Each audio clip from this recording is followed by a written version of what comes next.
तो कहानी ऐसे शुरू होती है कि उमस से भरी एक दोपहर में संजीवन तिवारी अपने घर पे नहीं रहते हैं। अपने मित्र त्रिपुरारी मिश्रा के साथ अपने घर से कुछ 20-25 किलोमीटर दूर अपनी बेटी कल्पना की शादी के लिए एक रिश्ता तय करने गए रहते हैं। एक पिता क्या चाहता है? यही चाहता है ना कि उसकी बेटी की शादी जिस घर में हो वो वहाँ खुश रहे। उसकी चाह किसी महल की रानी बनाने की तो नहीं होती। जिस लड़के से उसकी बेटी की शादी हो दोनों में परस्पर प्रेम रहे। इन्हीं ख्यालों को मन में परोसते हुए संजीवन तिवारी मिश्रा परिवार के द्वार पर जा पहुंचे। मिश्रा परिवार जहां वो शादी तय करने आए थे। संजीवन तिवारी आवाज नहीं लगा सकते थे। शहरों की भांति दरवाजे पे घंटी भी नहीं थी, पर त्रिपुरारी मिश्रा जिन्हें वो साथ लेके आए थे उनका संबंध इस घर से कुछ पुराने थे। वो घुस पड़े, अंदर में लड़के के चाची को प्रणाम किया और अपनी बात प्रकट की। दोनों को अंदर बुलाया गया, बैठाया गया। नाश्ते में 50-50 बिस्किट और चापाकल का ठंडा पानी पीने के बाद जैसे दोनों मित्रों के तन मन में एक नई ऊर्जा का संचार हुआ।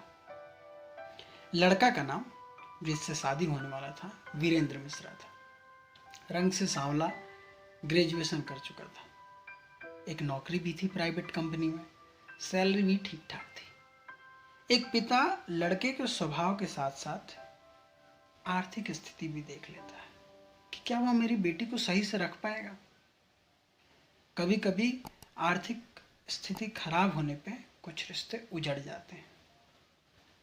लड़के के पिताजी से बात हुई, लग्न पत्रिका मिलाई गई, गुण ठीक बैठे सो शादी की बात पक्की हुई। साथ में दहेज की भी। दहेज जो कि लेना और देना दोनों ही कानूनन अपराध है, पर यदि कोई वर पक्ष ना ले तो शंका होता है कि कहीं वर में कुछ खोट है, और यदि कोई वधु पक्ष ना दे तो शंका होता है कि कहीं बेटी को दिक्कतों का सामना तो ना करना पड़ेगा। इन शंकाओं में कभी कभी शादियां सौदा लगता है, फिर यही तो रीति है, यही दुनिया को चला रही है। खैर, संजीवन तिवारी की 9वीं कोशिश में यह रिश्ता पक्का हुआ था। तैयारियां जमकर शुरू हुई। पलंग कुर्सियां बनने लगी, दर्जी अपना काम करने लगा। संजीवन तिवारी की ये बड़ी बेटी कल्पना की शादी थी। उसे अपने नए घर में रहने की बुद्धि सिखाई जाने लगी। संस्कार के नए नए पाठ पढ़ाए जाने लगे, जैसे उसे खुद कुछ ज्ञात ही नहीं। कल्पना की अपनी पढ़ाई थम सी गई। हिंदी सिनेमा में आत्मनिर्भर औरतों की कॉन्सेप्ट वाली कहानियां वर्षों में एक बार बनती हैं। कल्पना हिंदी फिल्में देखती थी तो उसे अपने जीवन से कुछ ज्यादा उम्मीदें नहीं थी। शादी की तारीख नजदीक आई। रजाइयां गद्दे निकल आए। उन्हीं कपड़ों से मेहमानों के झोले भरे पड़े थे। कल्पना की छोटी बहन कुसुम नए कपड़े पहनने को, नाचने को, गाने को, मेहंदी लगाने को और न जाने कई रस्मों के इंतजार में फूले न समाती थी। और उनका भाई कुलदीप उन रस्मों को व्यवस्थित करने में अपना पसीना बहा रहा था। खैर, 2 दिन पहले तिलक चढ़ी थी। आज शादी भी हुई गई। सुबह हुई, लड़की विदा हुई। तिवारी और मिश्रा परिवार के बीच एक संबंध बना। तिवारी परिवार जहाँ पे कल इतना हो हल्ला था कि कुलदीप माइक पे गाने गा रहा था और कुसुम को आवाज़ न पड़ती थी, और आज इतना शांति था कि बाहर से एक शब्द बोलने पर पूरी आंगन गूंज उठती थी। और उधर मिश्रा परिवार में नए दुल्हन की मुँह दिखाई हो रही थी। पश्चिमी संस्कृति होती तो शायद हनीमून की बातें होती। खैर, यहाँ यही रस्म है। खैर, अब दोनों बाहर रहते हैं। वीरेंद्र जहाँ काम करता है वहीं पे एक फ्लैट लिए हुए है। कल्पना भी वहीं रहती है। दोनों के बीच परस्पर प्रेम है। वीरेंद्र रोज सुबह काम पे जाता, शाम तक लौट आता। लौटते वक्त साथ में सब्जियां और मिठाइयाँ लेते आता। शनिवार रविवार छुट्टी थी तो कभी हॉल में फिल्में देखने जाते हैं तो कभी कहीं घूमने। वीरेंद्र की नज़र से जीवन सामान्य है। हमारी नज़र से कल्पना के भी जीवन सामान्य रही होगी, पर कल्पना को देखे तो वह रोज़ सुबह उठती है, नाश्ता तैयार करती है, फिर लंच तैयार करती है, फिर लंच पैक करती है, फिर दिन भर टीवी के सामने कठपुतली के समान धारावाहिक के चरित्रों के साथ घुलती मिलती रहती है। फिर शाम में जब वीरेंद्र वापस लौट आता है तो दोनों कुछ बातें करते हैं। शाम में भोजन पकाती है और फिर सो जाती है। एक दिन धारावाहिक देखते देखते उसे ख्याल आया कि जब वो 10वीं में थी तो कुसुम ने उससे पूछा था कि दीदी तुम बड़ी होकर क्या बनोगी। तो बड़े ही बेफिक्र और आत्मविश्वास के साथ वो कही थी कि डॉक्टर बनेंगी। उसे ये बात अचानक से कुढ़ेदने लगी। उसे लगा कि ये समय कहाँ गया। वो जैसे कालदेव के सामने भिक्षा मांगने लगी। पर ये तो वक्त था जो कि बीत चुका था। अभी तो उसके सामने एक टीवी चल रहा था जो कुछ मिनट बाद बंद हो गया, रिचार्ज जो खत्म हो गया।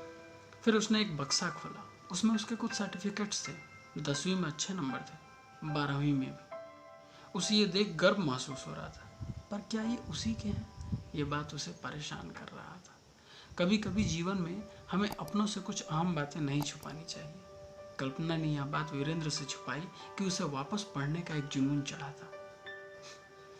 खैर, उधर वीरेंद्र के घर वाले घर में एक नए चिराग की आस लगाए बैठे थे। बच्चा होना किसी माँ बाप के लिए सबसे सुखमयी समय होता है, पर दोनों जब मानसिक रूप से तैयार हों और तब हो तो ज़्यादा बेहतर होगा।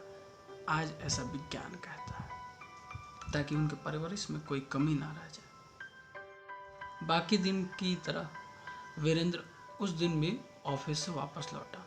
आज थोड़ा ज़्यादा परेशान था। हालांकि प्राइवेट कंपनियों में परेशानी आम सी बात है, पर जब वो घर लौटा तो कल्पना ने तुरंत ही उससे रिचार्ज कराने को कहा। वीरेंद्र को गुस्सा आ रहा था, पर वो क्यों करे गुस्सा? इसमें उसके पत्नी का क्या दोष? इसमें कल्पना का क्या दोष? उसने एक कप चाय मांगी। कल्पना कठपुतली के समान गई, दूध में पत्ती डाली, चूल्हा जलाया, चाय बनाकर वीरेंद्र को सौंप दी। वीरेंद्र चाय पीकर थोड़ा आराम किया और आज बिना खाए सो गया। कल्पना ने सोचा कि खुद के लिए क्या ही बनाऊं, वह भी बिना खाए सो गई। कितना प्रेम है! प्रेम है या मजबूरी? कभी कभी ऐसा लगता है कि लड़कियों की अपनी एक जीवन होती ही नहीं। बचपन भाइयों से समझौतों में निकल जाती है और बाकी जीवन पतिदेव के साथ।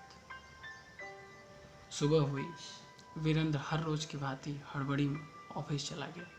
कल्पना दिन भर टीवी के सामने बैठी रही। ऐसे समय बीतते गया। 1 दिन हुआ, 2 दिन हुआ, रिचार्ज अब तक नहीं हुआ। कल्पना ने कुलदीप को फ़ोन लगाया, रिचार्ज कराने को कहा। रिचार्ज हो गया, टीवी चलने लगा। पर इस तरह के व्यवहार से कभी कभी रिश्ते नहीं चल पाते। लौटते वक्त वीरेंद्र कुछ रसमलाई के डिब्बे खरीद लिया। कल के व्यवहार से उसका मन काफ़ी दुखित था। उसने सोचा कि माफ़ी मांग लूं, पर जब वो वापस घर लौट के आया, टेबल पर रसमलाई रखे तो देखता है कि टीवी चल रहा है। उसे कुछ याद ना हुआ, उसे कुछ समझ नहीं आया। उसने बगल में पड़े कूड़ेदान में रसमलाइयों को ढकेल दिया और नहाने चला गया।